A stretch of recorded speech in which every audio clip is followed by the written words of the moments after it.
You're all very welcome to Teagasc Kildalton College for the Agri Aware Farm Walk and Talk. We've taken a series of short videos from around the campus here in Kildalton, which we hope you'll find beneficial in your studies. These will be available at teagasc.ie. Best of luck in your studies and your future careers. Welcome to Agri Aware's annual Farm Walk and Talk event. We have teamed up with Teagasc in Kildalton to bring to life some of the key practices and concepts of Irish agriculture. Through these videos, we hope that you will gain some insights into how a real farm works. We'd like to thank Teagasc and all of our key sponsors for help in putting together these videos.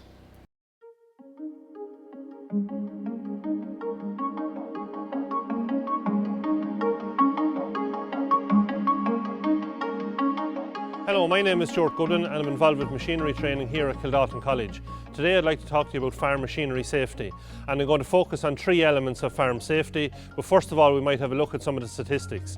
Now, farming is a very enjoyable career for someone starting out, but it comes with its own dangers, and as a workplace it's a very dangerous workplace compared to even construction, transport, warehousing and so on. And sadly each year we lose a number of farmers and members of the farm family because of tragic farm accidents, and farm machinery plays a massive role unfortunately in those fatalities. Okay, so let's have a look at some of the statistics and some of the causes of these fatal accidents within the farm machinery component of farm safety.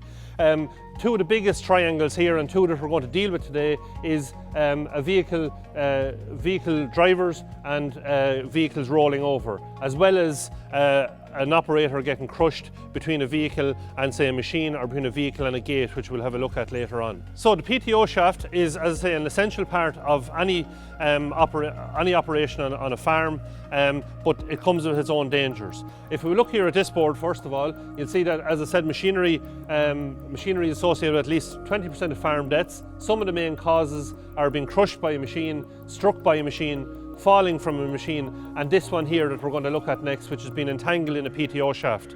And we have some champions of safety in Ireland that sadly have lost limbs, and they're the lucky ones in some ways that have lost a limb with a PTO shaft. Others haven't been lucky enough to tell the tale of their farm accident. So if we first of all look at our little small vacuum tanker here, one of 4 vacuum tankers on the farm, which is run, the tanker itself is run using a PTO shaft.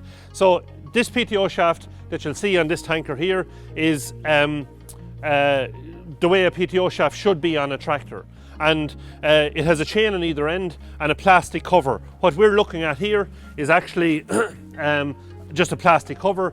The main steel shaft is housed within this plastic cover, and a chain on either end.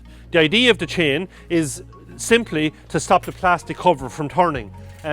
So it'll tighten itself up, the plastic cover tightens, and that's the cover tight for the rest of the operation. The steel shaft is running still inside in the middle of this, transferring power from the tractor to the tanker. The other 2 guards that are essential is a no guard on the machine end, which is a circular guard here, protecting the operator from getting, or preventing the operator from getting at the knuckle, and a U guard on the tractor end, preventing the operator from getting at the spinning PTO shaft. These shafts spin at 540 revolutions per minute, or 1,000 revolutions per minute for some machines. Now, at 540, this shaft will take in 13 feet of rope every second.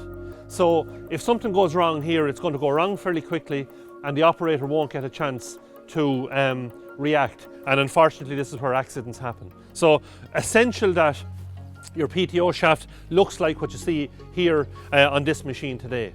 Unfortunately, if you look at the PTO shaft that we have here, there are still farms in Ireland that have machines with just a steel shaft like what you see here. And there's a number of points where some loose clothing, a twine or whatever else that might be connected to the person can get wrapped around this shaft, and all of a sudden you're wound around the machine. And the machine won't stall, there won't be any effect on the machine, but the operator can get, as I say, maimed, or sadly a number of deaths over the years as well. The picture on the left-hand side is a picture that's widely available, and it's a man that got caught up in a PTO shaft, and he was lucky enough to tell the tale, but you know, I'm assuming chronic pain and so on as an effect or as a cause of that accident. And you can see in the background the uncovered PTO shaft on both ends of what looks like a baler, a square baler of some sort. And that's still common enough on some farms and something that we should be trying to avoid and move away from. One little bit of homework for anybody that's watching this video over the years is to go home to your own farm or a farm you work on and make sure that shafts like what you see here on the trolley are not in use on a farm, because someone will pay the price eventually for unprotected PTO shafts. Another area of concern on farms is the handling of slurry. Now, slurry is a very valuable nutrient source, and you're going to hear in other stands today about the value of slurry. But in terms of handling slurry, there's a lot of dangers.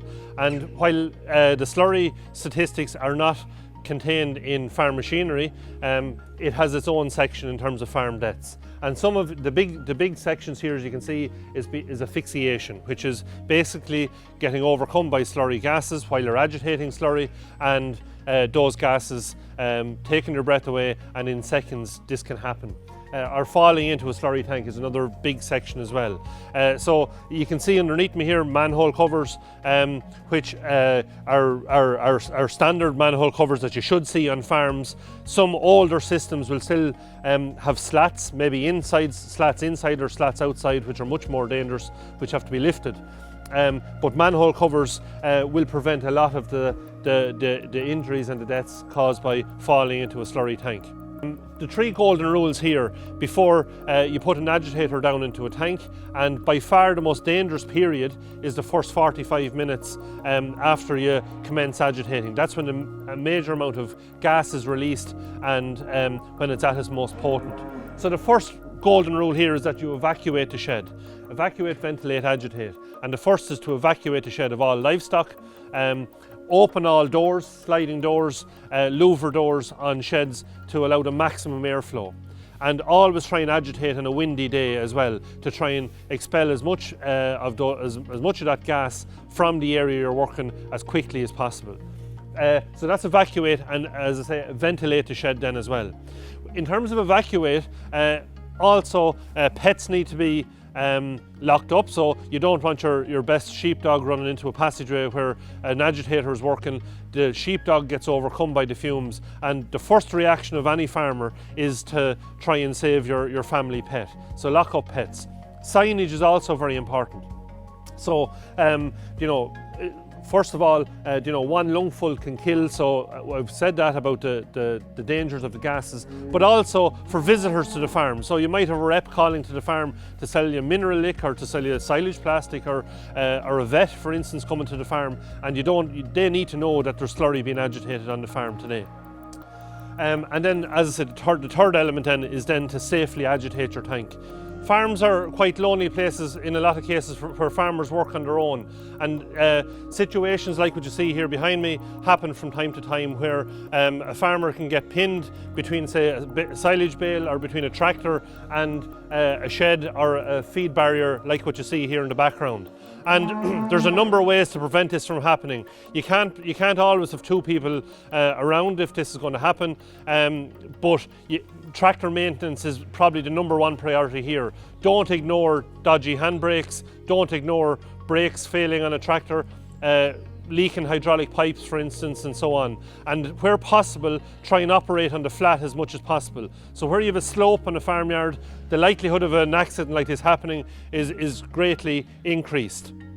The second thing that can be done is to use a safe stop method in all situations. And the safe stop method in brief basically means every time you get down off a tractor, you disengage PTO if it happens to be running, you drop anything that's on the back of the tractor to the ground, so any machine, you drop your loader to the ground as well, not like what you see here, and you disengage the tractor, i.e. turn off the tractor in all situations. That will massively reduce the likelihood of a near fatal or a fatal accident like what you see here happening on a farm. So in summary, we've looked at 3 different areas on the farm that need attention. On some farms are very safe, but we need to take account of situations like this and try and make our farm safer as much as possible. The consequences of a fatal accident on a farm is there's financial consequences as well as the grieving process, and in some situations farms have to be sold because the breadwinner or the farmer in the house is no longer there. So very, very sad situations, and we need to work harder than we are working. We're working hard, but we need to work harder in terms of making our farms safer. And let's try and drive down the statistics as much as possible. Thank you.